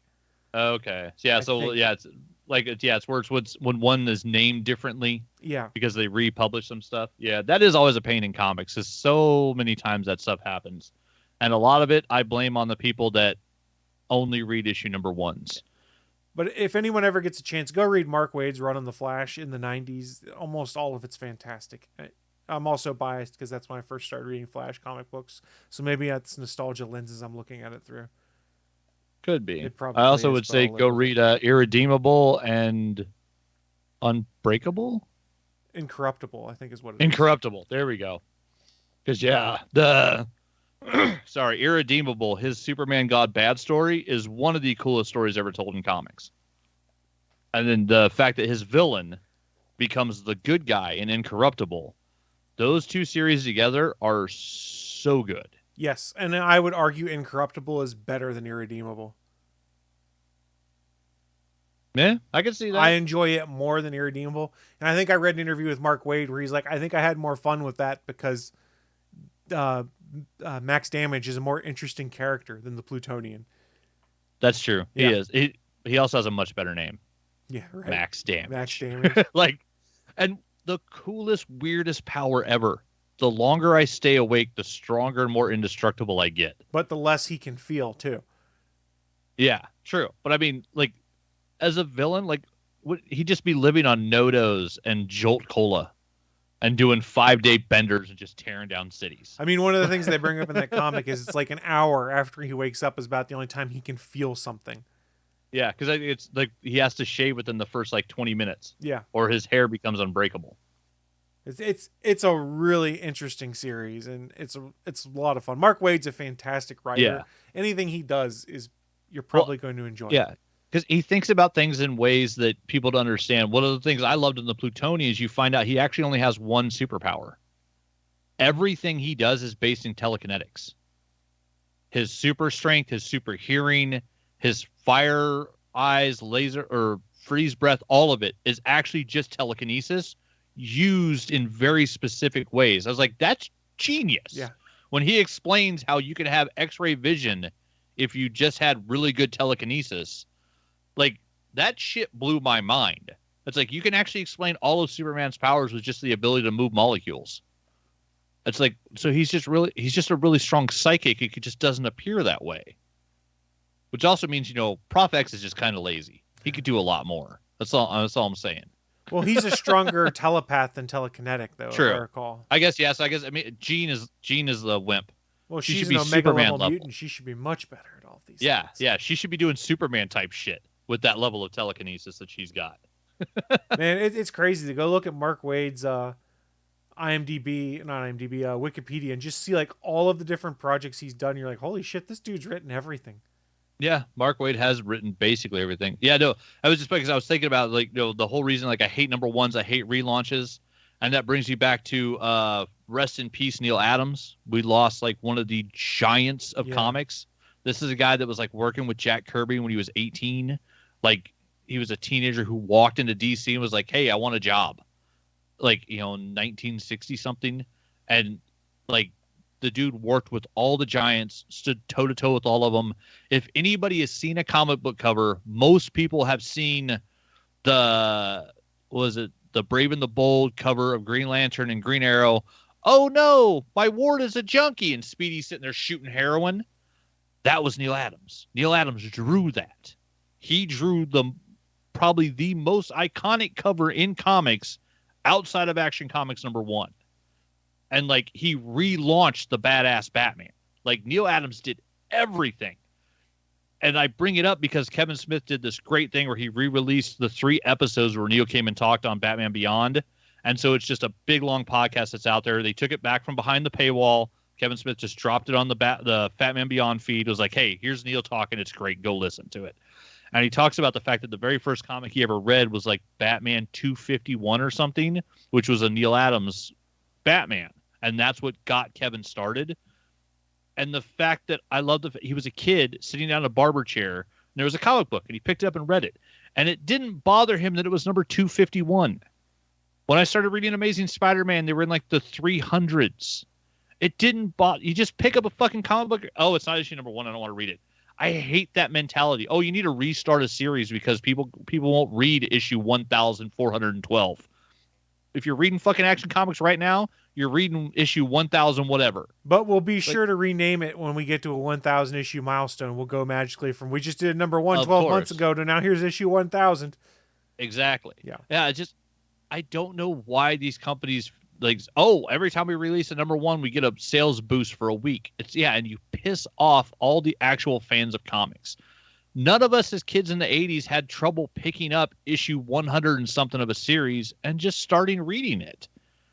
It doesn't need to be a number 1. It's just fucking comics, people. Settle the fuck down. Yeah, that has bugged me to no end forever. I luckily happened to have bought New Warriors #1 on the newsstand as one of the first comics I ever bought with my own money. It might have actually been the first comic I bought with my own money. That's luck and happenstance. Because it just happened to be the month that Heroes for the 90s were created. But I also bought issue 320 of Spider-Man. It didn't bug me that Spider-Man was on issue 320. I didn't need the first 320. It's Spider-Man. It's just go read it. Enjoy it. I don't know. I hate that mindset of, I need to have it from the beginning. It's no, you don't. I started reading Invincible at issue 16. Right. I picked up The Walking Dead at issue 12. God damn it, both of those books cost me so much money to backfill my catalog. Yeah, no joke. Because God damn it, I didn't pick them up when they first started. But I picked them up, read the issue, liked it, and bought more. I don't know. It fucking bugs me when people are like, oh, I can't pick up a comic if it's issue 500 and something. Why? Never stopped me when I was a kid. Well said. That said, we have wrapped up the news of the week for this week. It is just the two of us, so we're going to start to shut things down with our regular segment, a bit called What I'm Into. It's where we share the geeky and nerdy things we've been getting into, so that folks checking out the podcast may want to go and check them out themselves. I'll kick things off. I have been continuing to play that stupid mobile game, WWE Supercard. I'm back in on it again for a little bit right now, but I haven't put any real money into it, so I don't mind. It's just a nice little time killer for a living card game kind of game to go back and forth and revisit from time to time. Like, I've played it off and on since like 2017, I think. The real question is, do you have a better understanding of the WWE roster now? No, because I don't know most of the people that I've got cards for. And like, it's really funny. You can collect these cards to add to your living deck of a bunch of folks, but once they no longer work with the company, you can't collect them anymore. So like, you'll see some folks that are working with older decks and you'll see a name company like, oh, they work for AEW now. They work for AEW now, but you'll never be able to collect the card yourself because once they leave the company, they take it out of circulation for so like, you to if you have a Dean Ambrose card, you could still play a Dean Ambrose card, but no one else can now get a Dean Ambrose card? But no one else can get a Dean Ambrose card anymore. They don't keep them in circulation after they leave the company. Well, that's good because Dean Ambrose sucked and I love Jon Moxley. So I've been playing that game. My wife and I finished season 2 of Upload. It's on Amazon Prime. I really enjoyed season 1, and I kind of forgot that season 2 was coming out because due to the pandemic and other stuff, it took them like 2 years to get to season 2. But the whole premise is Robbie Amell stars in it, who you know is Firestorm from The Flash, Stephen Amell's cousin. And he dies in the real world, and in this world, if you die, you can have your brain uploaded to live in a place they call Lakeview that's basically just this fancy vacation destination that exists on the internet, and you're an internet personality and things like, not internet personality, but you basically live on the internet and live in this place, and it's by you get to live in the cloud. You get to live in the cloud, literally. It's a really, really good show. It's a combination. It's often very comedic, but there's a really cool, interesting, overarching story that's been going since season 1 to season 2. You find out that Robbie Amell's character Nathan was murdered and then got put into spoilers and then got uploaded. You find that out early on. So, but part of it in season 1 is him trying to figure out why he was murdered and unlocking his memories that were taken from him when he was uploaded, for instance. Because because he's uploaded without all of his memories. Yeah, right. I forgot about that. Because you're just data, so it's easy enough to basically get that out. And part of season 2 is they begin to explore the theory of, can you download then? And there's all sorts of tests they've been doing with people and pigeons and stuff like that. So they're starting to because at the end of season 1, weren't they trying that? Like they have somebody's head explode or something? And someone's head explodes. So then they start working with pigeons in season 2, and they're like, 8% of the pigeons survive the process for more than a day. So they're setting up this concept of, hey, if you get uploaded, maybe you can download back. So it's intriguing. Which is immortality. But it's also really funny a lot of the time, and I enjoy the cast that's involved in it. There's only 7 episodes in season 2, and I was reading an interview, and Robbie Amell said we wanted to do 10, but it came down to, because of the pandemic and the restrictions we put to keep everyone safe, it took us the same amount of time to do 10 episodes in season 1 as it did 7 in season 2. So they just kind of spread out the runtime of some of those episodes in season 2. So you're still getting roughly the same amount of content, just cut into 7 episodes. Well, and that only makes me a little sad where they're spending $30 million an episode for a Lord of the Rings show that doesn't look that interesting, but they couldn't chuck a couple bucks over to Upload, which I don't know. That's one of their really good shows. Well, I don't even know if it's been renewed yet is the thing. Like, I was looking there, like, there's no news on renewal of Upload yet. And I was going, yikes. Because we've seen Netflix is canceling a bunch of stuff because Netflix lost subscribers for the first time in forever, supposedly going to be cracking down on password sharing and stuff like that. And part of me goes, well, maybe it's because you cancel everything that people start to like. Yeah. I mean, they're turning into the new sci-fi. Yeah. 2 seasons and out. I mean, if you're The Witcher and if you're one of the Ruxin, Nick Kroll animated shows, you're guaranteed to last. But anything else right now, or Stranger Things. Or Stranger Things. Well, they're wrapping up Stranger Things. And that's all. Yeah, they're only guaranteed to last because they have an ending coming. Yeah, so everything now you're just kind of like, well, you got to watch it when it first comes out to kind of hope they see the metrics that it gets continued. I really hope Upload gets a season 3. I enjoyed season 2 of Upload. It's a ton of fun. I like all of the characters in it. There's no one I really hate that you're not supposed to hate. Let's put it that way. They kind of There you design go. it so there's some Yeah, characters you're his supposed to girlfriend's dislike. awful. But you actually feel bad for his girlfriend in this season. And remember, the cliffhanger in Okay. season 1. Did you watch season 1? Yeah, I watched the end Yeah. of season 1 where she basically leaves him broken, destitute. No, but then she shows up at the end and says that she uploaded to be with him. Oh yeah, but then she arrives. But yeah, because Yeah. but at the end of it, isn't he like in the basement? Because he decided to no longer be beholden to her and went off on his own. He became a 2 gig, which means they only get that's 2 right. gigs of data. So he was living in the basement, trying not to use data and trying to help Nora Yeah. with stuff. And then she shows up and he runs out of data and gets frozen for like a month. That's where season 2 yeah. picks up, is when he unfreezes after his month that he's not able to do anything because he's out of data.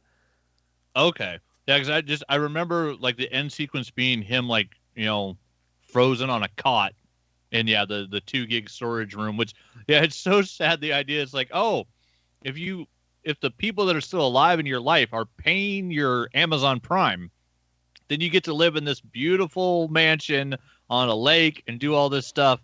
But if you're poor and destitute, we're going to stick you in a room with a cot and a window if you're lucky, and you get enough time to move around for like half an hour a month. Yeah. Like, it's so shitty. Yeah, I mean, the whole thing at the end of season 1 is like he burned up all his data hacking something in the real world to save Nora's life because she was getting chased by someone. So he hacked an elevator and killed a dude. That's And right. he ran out of data, basically. He had to just sit still. And then Ingrid showed up, and in his shock, he burned what was left of his data and froze. No. Yeah, that show is so unique Yeah, it's and really so cool. very cool. And I love this. Yeah. For those that aren't The- aware, he held up his hand and it showed like an L symbol with his fingers. And Yeah, in the L for upload, that loser. brings up your cell phone. You Yeah, just 'cause got a I little thi- is it- wristband. It was a wristband. I couldn't remember if they had a wristband or if they had a chip in their hand. Yeah, it's a little Yeah, like, they wristband that then basically- projects. Yeah, they open their hand and bam, they're FaceTiming with whoever they were thinking about calling. Yeah. Like, it's so cool. It's a really cool show. I hope that it gets a season 3. Like, the prediction sites online seem to think it's going to be getting a season 3, but there is no official word yet.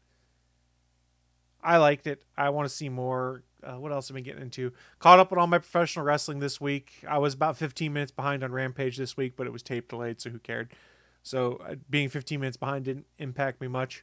We're about to get Hookhausen, and I'm here for it. It is. Like, I think I remember seeing the tweet. It was the rivalry you never knew you wanted. I love it. I'll be honest. The only thing I don't like, would someone comb fucking Hook's hair? Like, someone get that kid a fucking You don't like comb. the anime superhero look? Well, like, okay, fine. So then put some fucking gel in it and go nuts. Make him look like a goddamn Super Saiyan. He just looks like he woke up every time he walks out. He looks like he woke up, and then, like, I don't know, something about, I'm gonna sound like an old fucking man here. Something about kids these days with their goddamn bangs in their eyes. Like, comb your fucking hair, hippie. Like, I feel like 112. But it's like the only thing, that kid is so talented, and I love the character they have him playing, where like he's this tough guy. It's like, that kid's probably the sweetest motherfucker on the planet, especially growing up in a house with Taz. Like, his dad is like the meanest guy that ever played a mean guy in wrestling. Like, he's probably the sweetest fucking kid in the world, and I think that's why we haven't heard a lot of Hook on the mic, is that they're probably trying to build up his acting chops to get him to play that tough guy. But yeah, fucking Danhausen, like, stomping on his chips. I laughed so hard. This is where you get your power? I laughed so hard at that stupid scene. It makes me it makes me happy all the time when It's people so just good. pop for Danhausen, because he hasn't gotten to wrestle yet. He's still rehabilitating his broken leg, though evidently he's wrestling on the indies, so he could be wrestling in AEW. Oh, soon. is that what it is? Okay, I was wondering. I was like, why hasn't he done a match yet? Like, He what the fuck's fractured going his on? tibia and fibula on Halloween at a match. Oh, okay. That makes sense. That makes sense Yeah, then. so Yeah, so he wasn't he's cleared. moving around, but he can't do anything crazy yet, or he'll re-break his leg. Yeah. So I believe Okay. he's cleared now. There's reports he's wrestling on the indies, and Mikey Ruckus, who does all the music, was talking about the fact, yeah, we just did a brand new theme for Danhausen, and it's great. And someone was like, please tell me you add the theremin in. And he just sent this GIF that was the Jack Nicholson slowly nodding crazy eyes one. And I was like, yes, there's going to be theremin in it. Mikey Ruckus it's is- all your fault, but I am Fanhausen. Everyone Oh my should God. be a Fanhausen. Mikey Ruckus is fantastic. For those that aren't aware, that's the guy that does all the music, most of the music for the themes and like that, all that stuff in AEW. He's incredibly talented. He's really cool on Twitter because he gets into his process of how he comes up with the music and how long he took to make some of these things. And it's just really cool to see. I have no talent when it comes to creating music.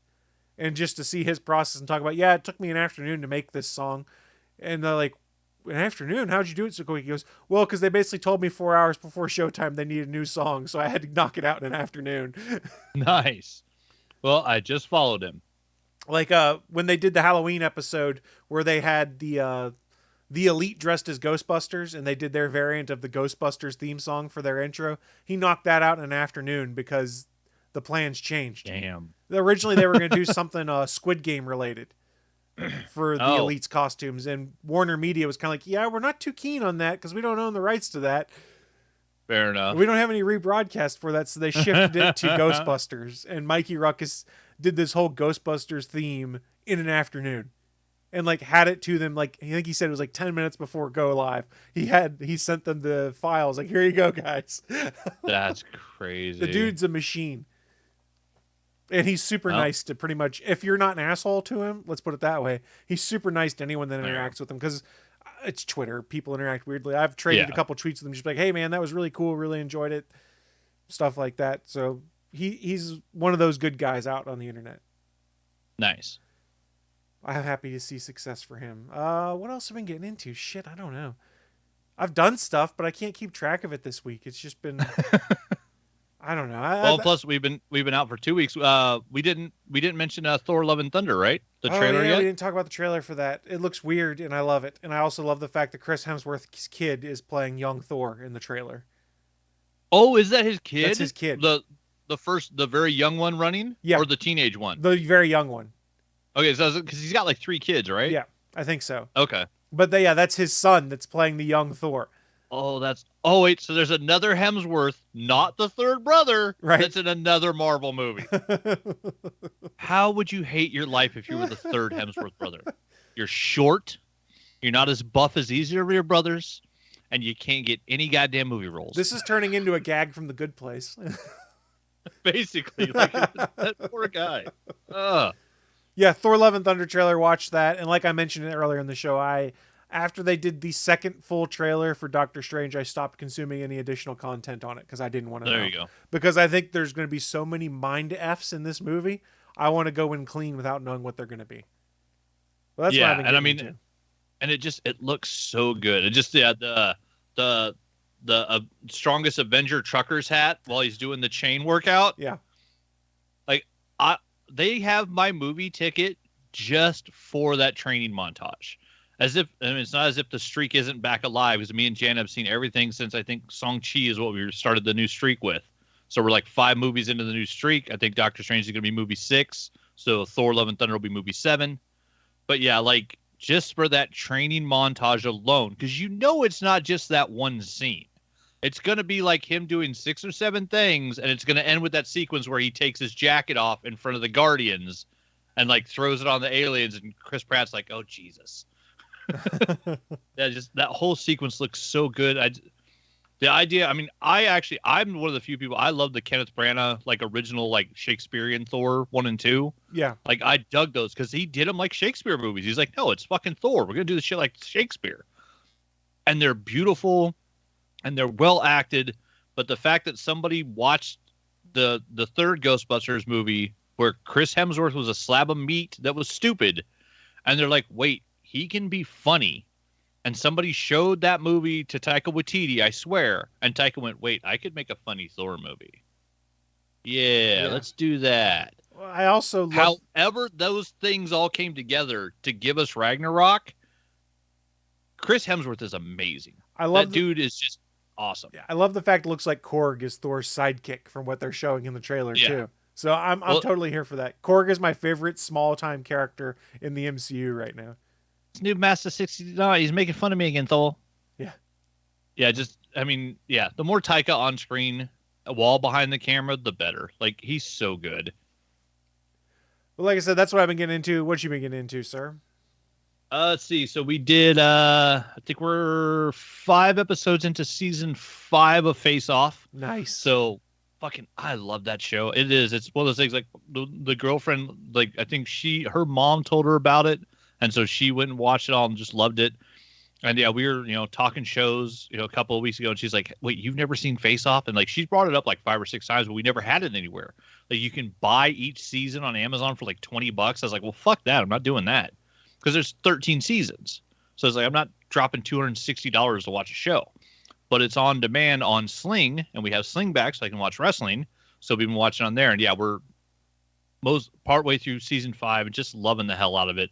The amount of work that these artists can get done over a 3-day period, and not 3 full days either. So like, they walk them up to a challenge. They tell them what they're going to do. They give them like a half hour, maybe an hour to like sketch out an idea. They send them back to the lab, which is what they call like the building where they actually have all the implements to work with. And I think like day 1, they have like 4.5 hours. Day 2, it used to be 10 hours. Now in season 5, for some odd reason, they keep saying that they're getting 9.5 hours.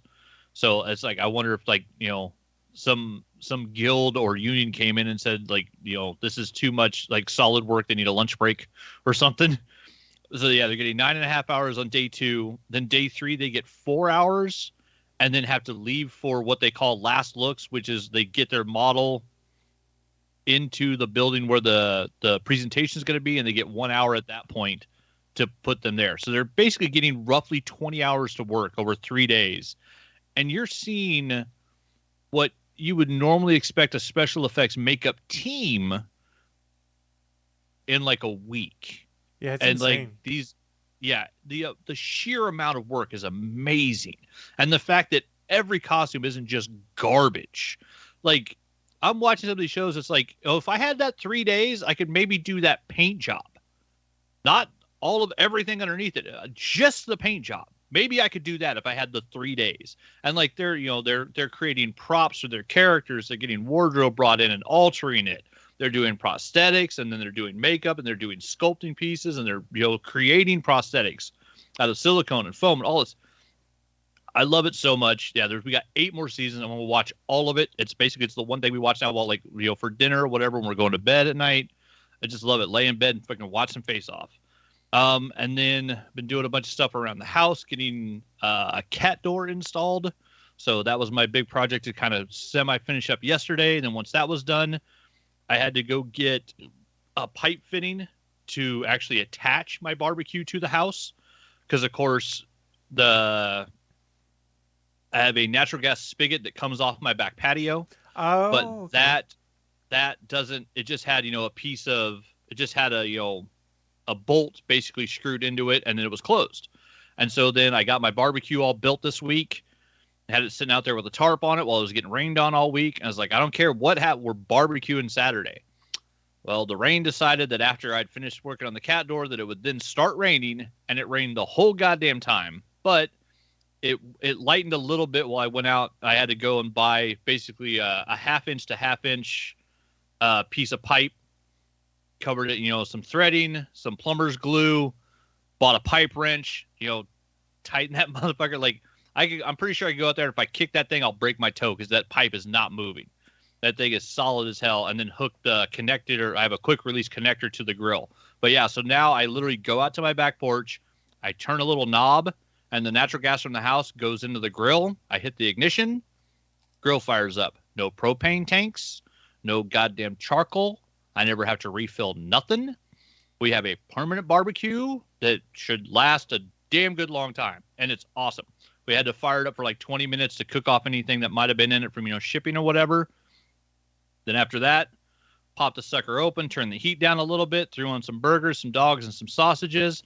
We had our first barbecue. It all turned out really good. It was all edible, which that's all I was really hoping for the first time. That's the way to do it. Make sure it's edible. Not only was it edible, like, I really liked the burgers and sausages we got. The girlfriend was happy. Her kids seemed to be happy. Nobody got sick. So, everything seems to be good. So yeah, now I got a Weber 2 Genesis grill on the back patio, and yeah, we will be cooking a hell of a lot of barbecue this summer. So now it's time to go buy just all the marinades and all the chicken breasts and all the veggies to grill, because I actually love grilled vegetables. They just get a big skewer of them, put those next to a plate with a burger on it, and I'm a happy man. So I'll be doing that, and then yeah, I have to go get a dowel cut today for the cat door, because the stupid cat door where it's in the, you basically move your sliding glass door over a little bit, you put in a cat door, and then you put sealant around that, which the sealant that I got, I had to go buy new sealant yesterday, and it didn't want to expand because it was so damn cold yesterday because it was raining.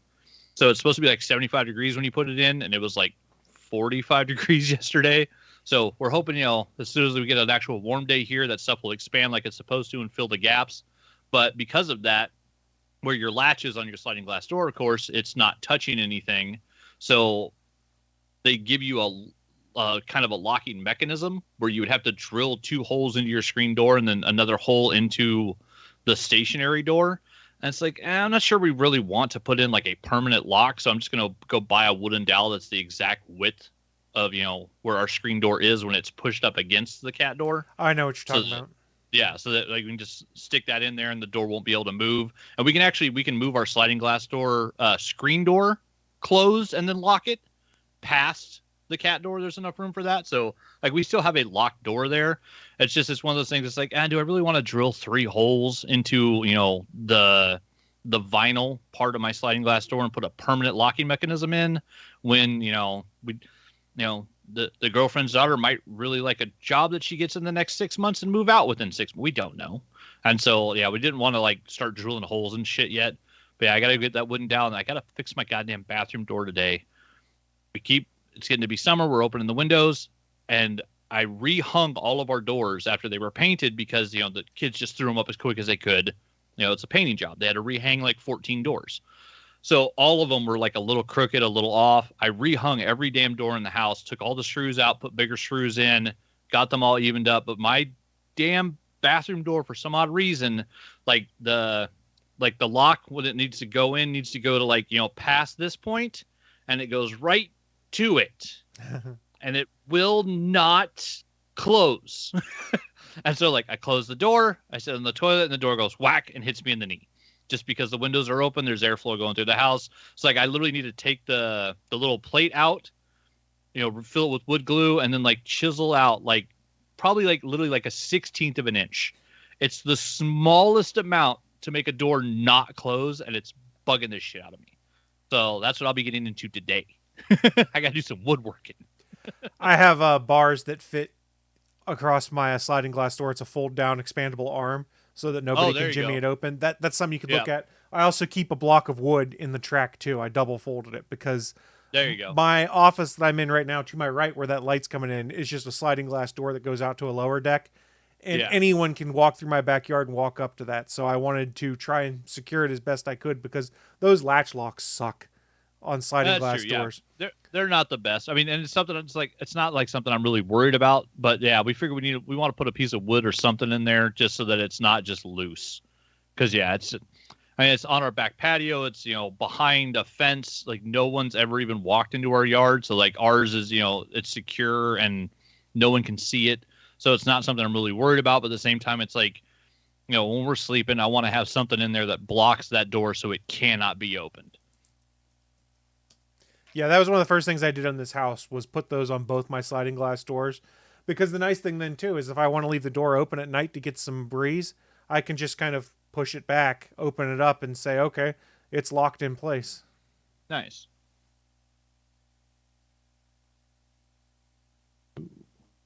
Sliding patio door security bars. All right. Yeah, I'll go check and see what they got for those. Yeah. But yeah, that and a wooden dowel wouldn't be a bad idea. Evidently, our bot was overly aggressive for someone that popped in the chat room, so my apologies. Uh-oh. A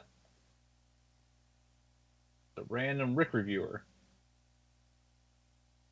Oh, he came in with a joke, but it was a funny joke. Yeah. Why can you never gossip in a cornfield? Too many years. Right? I like it. Hey, your joke made the air. That's the important part, right? It made the air, yeah. Sorry, our bot is a little overly aggressive because of some past issues we've had with spamming stuff. So, sorry, guys. See, it's like old school Twitter in here. True, it is. The angry white man. You mean all the people that got banned, they're about to get brought back? I mean, what? Yeah. Oh, what? Yeah, exactly. Oy, oy, oy. Oy, oy, oy, oy, oy. All right. Did we have anything else to go through what we've been getting into? Oh, One other thing, I didn't actually get to it yet. I just opened it, but I got a second book from the Masters of Anatomy Presents. I got a Kickstarter in the mail today. How to draw hands, expressive faces and hands. And like this book it's just another one. The Masters of Anatomy people, like they just do gorgeous books, like for having reference, for like, because it's one of those things that people don't think about. Like, Ryan Otley wants to draw Spider-Man. He doesn't just have to know how to draw Spider-Man. He has to know how to draw Peter Parker. But he has to know how to draw Peter Parker doing everything. And so that's one of the things that a lot of, especially younger artists, don't think about when they're trying to build up that portfolio. Anybody can do a splash page. Anybody can do a cover. There's artists that do specifically that. But like the work a day, the Alex Toss out there, the frickin' there's another guy who's a great draftsman. I can't think of his name right now, and it's bugging me because he's the one that came up with the best line about stealing art. But he's like, if you want to be that person that's getting the month-to-month work in comic books, you got to be able to draw a character from every angle, doing everything, doing every expression. So expressions, and be able to do manipulate hands. Hands are a bitch. Hands are one of the hardest things to draw. So books like this they're a great reference to have. And you just practice, man. That's all it is. Lots and lots of practice. I wish I'd had books like this when I was 10, so I maybe would have got a little better at art by the time I was 20 and would have maybe done a little more with it. Yeah. Still working on some drawing stuff. Well, that's fun. Still got an art table back there. Exactly. And as soon as all this house stuff's done, those Dead by Daylight medkits are coming, people. I got a set of 10 I'm going to do. We're going to do 5 regular and 5 Ranger kits. And the Ranger kits are actually going to come with first aid kits inside of them. Ooh. Which I think will be the coolest thing. Because then you'll have a custom-built Dead by Daylight med kit that will actually have a med kit in it. That'll be cool. And I think I think I'd price everything out on Amazon. I think I can custom paint those and with a med kit in them be able to sell them for under $30, which I think that price point will be okay. Well, nice. That's what I've been getting into. And we know what Willie's been getting into. He's at a convention. Hobbits. Punching hobbits. He's been getting into hobbits. He likes them hairfoot half. Punching them a lot. So I guess we should ask, hey, Willie, what you been getting into? This guy's creepy. Nice. He's quick, folks. Thanks for that, Willie. We're glad you were still here. But in all seriousness, if you're at Tulkon, I guess is what it is, in Tulsa, Oklahoma today, make sure you go find Mr. Willie D. Nelson and tell him that we said hi.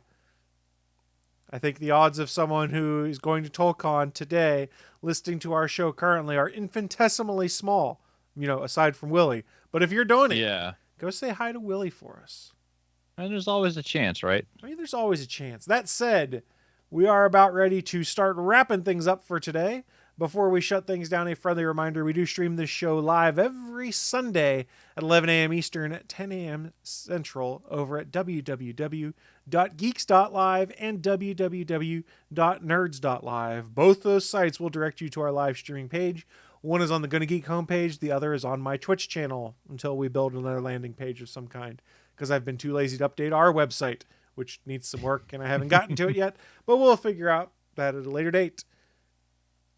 I'll get it eventually. It'll happen. That being said, we are getting out of here. Mr. Bachman, do you have any final thoughts for the people before we shut this down? Thanks for the joke, random Rick review. We do appreciate it. And I think we had the new follow icon show up, but I have the layers off wrong. So my apologies. I saw Willie pop up on my screen licking his nipple. Hey-o. Yeah, we have fun with these things. That said, we are going to shut things down. Thank you so much, everyone who did join us. Please come back next weekend for more of our typical horseshit shenanigans. Thanks so much, and bye, guys. Bye. Thanks for listening to this brand new episode of the All Things Good and Nerdy podcast. Don't forget, we'll be back next Sunday live at 11 a.m. Eastern, 10 a.m. Central over at live.atgnpodcast.com, channel 3 of the Alpha Geek radio app, and over at our network home at gonnageek.com/live. If you have any feedback for the show, please contact us atgnpodcast@gonnageek.com, on our hotline number at 304-806-ATGN, or even better, go to Twitter and send us a message at ATGN Podcast. The music you've heard in this show is produced by Kevin MacLeod and can be found at incompetech.com.